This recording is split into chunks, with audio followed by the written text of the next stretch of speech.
This Day in Sports History. This episode is brought to you by the Sterling Soap Company. How often do you think about your soap? Well, if you answered, not much, maybe you should.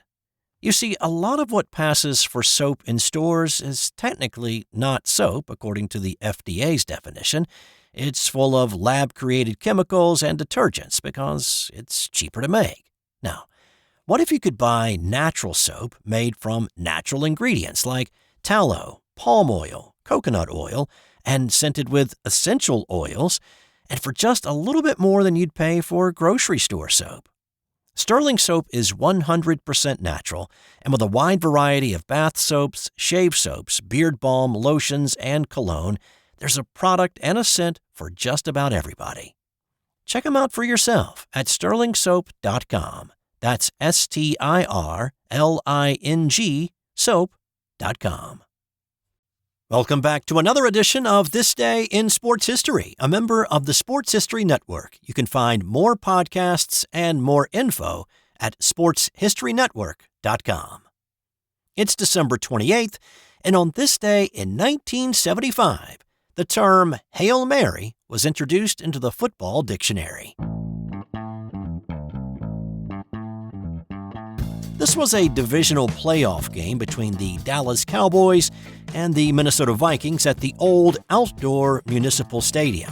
It's not unusual for Minnesota to be cold in December, and it was a bit on the chilly side with the temperature hovering at 25 degrees and the wind chill making it feel like 17 at kickoff. The Vikings took a 14-10 lead in the fourth quarter after a drive led mostly by Chuck Foreman's ground-eating gains ended with Brent McClanahan going over from a yard out with a little more than 5 minutes to play in this one. Dallas actually had some issues that day. Now, whether it was the cold temp or something else, center John Fitzgerald was having trouble getting the ball back to Roger Staubach in the shotgun formation.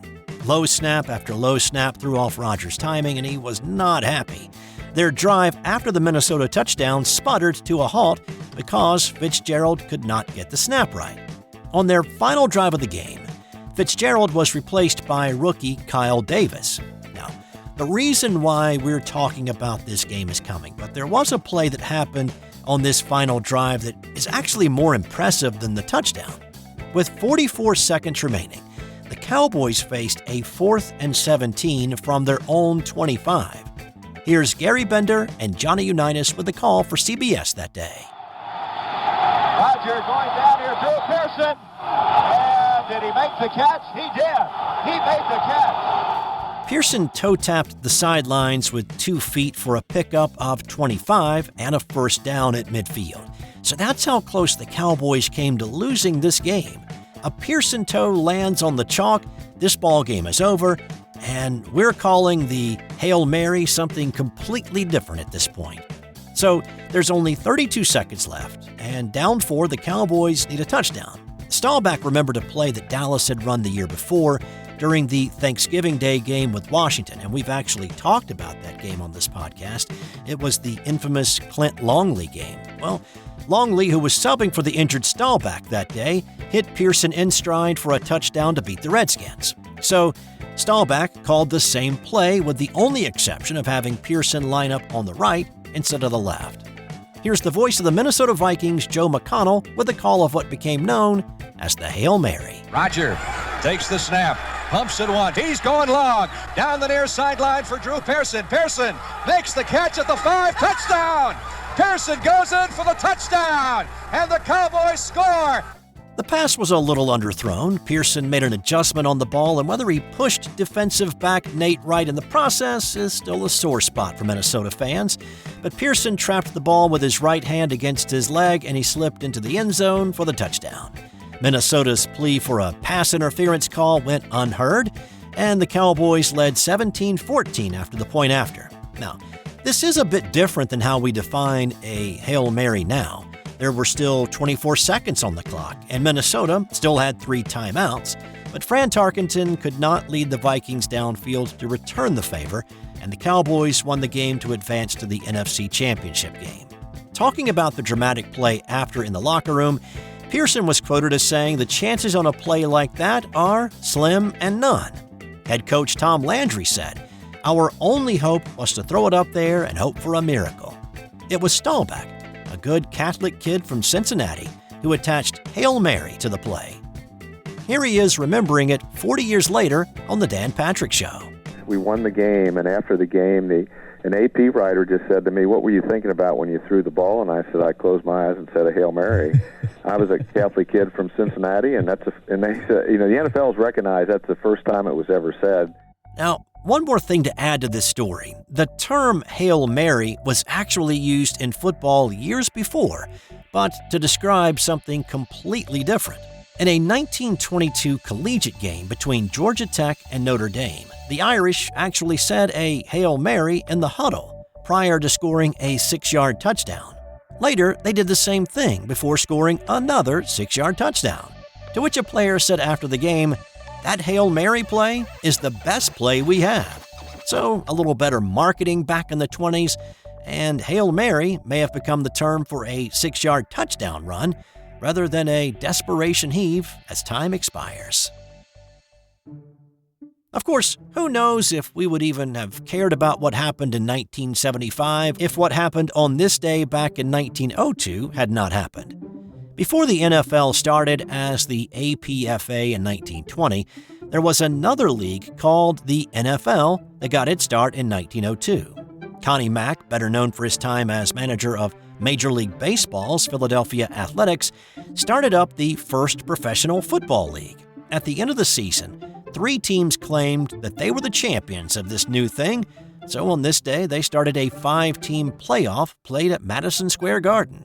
It was the first indoor football game ever played, and it featured the New York Knickerbockers and a team from Syracuse. Now, that Syracuse team had a player on it named Pop Warner, and they ended up beating New York 6-0, and then went on to win the first championship. Are you a hockey fan? Then you'll love Eric Zweig's new book, Hockey Hall of Fame True Stories 2. It's a treasure trove of untold tales, bizarre incidents, and captivating trivia that will leave even the most devoted puckhead astounded. The intense rivalries, epic showdowns, and historic clashes that shaped the NHL's early years, it's all in there. Zweig uncovers the true stories that helped shape the sport, ensuring that you will never look at hockey the same way again. Check out Hockey Hall of Fame True Stories 2 on Amazon or wherever fine books are sold. On this day in 1958, it was the greatest game ever played. This was the Baltimore Colts and the New York Giants in the NFL championship game. Colts quarterback Johnny Unitas said 40 years later that this game is the reason that pro football is what it is today. 45 million people were watching on their new television sets, though none of those were in the New York metro area. Sports on television had only been around for about a decade, and NFL Commissioner Burt Bell came up with local blackout rules. It made no difference how many tickets were sold to the event. If the game was in your backyard, you could not watch it on your TV. Bell said that if people want to watch a game, buy a ticket. Never mind that Yankee Stadium had more than 64,000 people in the seats that day. The Giants were the Golden Boys, with players such as Frank Gifford and Sam Huff. New York also had a stout defense that was opportunistic, creating 40 turnovers that season. The Colts were the blue-collar lunch pail guys, led by Johnny Unitas. Now, Johnny U had actually recovered from an injury he'd suffered earlier in the year, which had sent him to the hospital with broken ribs and a punctured lung. He got off to a bit of a rough start in this game. He fumbled on the opening series and then threw an interception on the next. The Giants were only able to turn those miscues into 3 points, though. After 2 Gifford fumbles that the Colts pounced on in the second quarter, Baltimore got rolling. Don Amici scored on a 2-yard run to make it 7-3, and the Colts later put together a 15-play, 86-yard scoring drive that resulted in a 15-yard touchdown pass from Unitas to Raymond Berry, and the Colts led 14-3 at the half. The Giants roared back in the second half with scores by Mel Triplett and Gifford, and the Giants were back out in front 17-14. The Giants had the ball with 2.5 minutes to play in this one, and the game really came down to one big play and one tiny spot. Here's the call from that day. Finally, to Gifford. Gifford off the tackle, smashes to about the 43-yard line, and it's going to be close as Gifford hugs that football with Marchetti making the tackle on him for Baltimore. Marchetti, who came in on 2, is down on the field for Baltimore as timeout is taken for him and a measure. Marchetti was done for the day. He made the tackle, but he sacrificed his body. His teammate, Big Daddy Lipscomb, fell on him and broke his leg at the ankle. It took a while to take care of Marchetti on the field, get his leg stabilized, and then get the game going again. By the time the ball was spotted, though, it was a few inches short of the first down, bringing up a 4th and inches. Instead of going for it, and to the dismay of his offensive line, Giants coach Jim Lee Howell decided to punt. A first down would have put the game on ice, and the Giants would have been world champs. Instead, after the punt, the Colts had 2 minutes to go 86 yards. A couple of runs by Lenny Moore and 2 crucial connections with Raymond Berry, the Colts marched down the field. The term 2-minute drill had never been used prior to this game, but it's exactly what it was. Unitas took the Colts to the Giants' 13, and with 7 seconds left, Steve Myra kicked the tying field goal. When the clock went to triple zeros and the scoreboard read 17-17, nobody knew what was going to happen next. Now, I am not saying that to try to drum up drama for this one. There had never been a sudden death overtime in the NFL. Games that ended in a tie stayed a tie. But this was a championship game. A champion needed to be determined. The Giants won the coin flip, and so they got the ball first, but they had to punt it away again.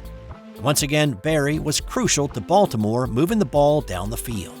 He caught a few more Unitas passes. Berry caught 12 of Unitas' 12 completions for 178 of the 361 yards through the air that day.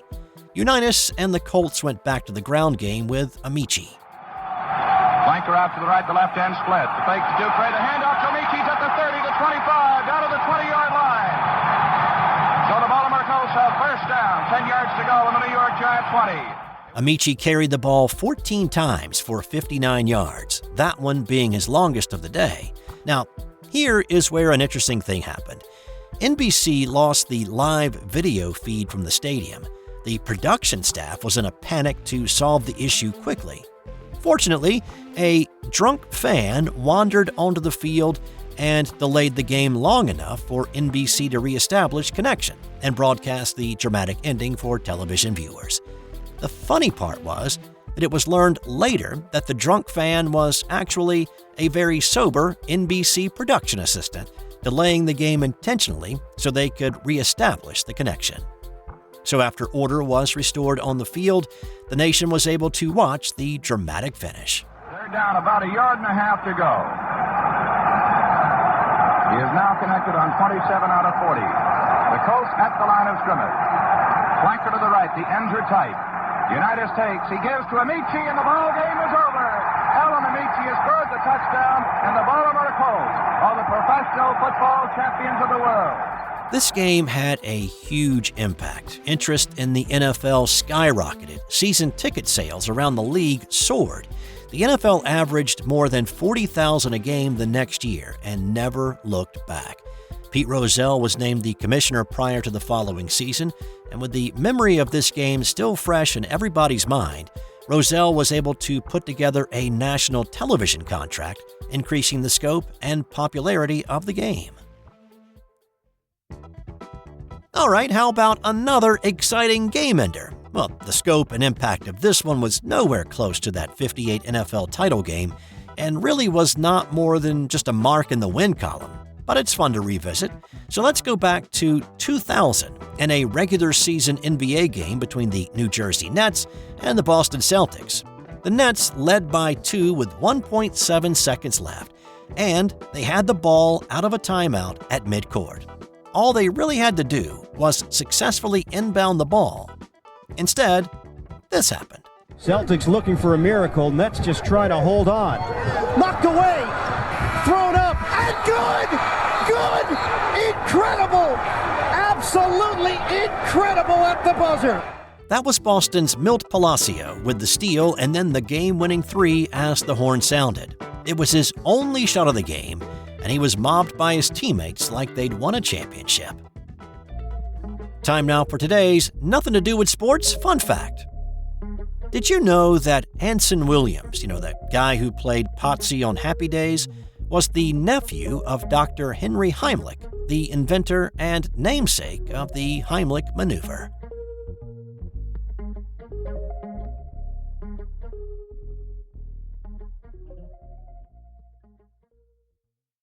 Hey, this is Steve White, the host of This Day in Sports History. Thanks for listening to this episode. If you enjoyed the episode or you're a fan of the podcast, can I ask you to do me a favor? I made the shortlist for the best sports talk podcast in 2024. There are some well-known folks in this category, such as the Kelsey brothers, Scott Van Pelt, Bill Roden, and I can use all the help that I can get.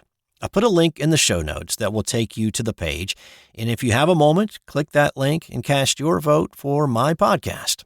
I would certainly appreciate it. Thanks to all of those who have voted, and again, thanks for listening. Have a great day. I'll talk to you tomorrow. This has been an original Thrive Suite production. This has been an original Thrive Suite production.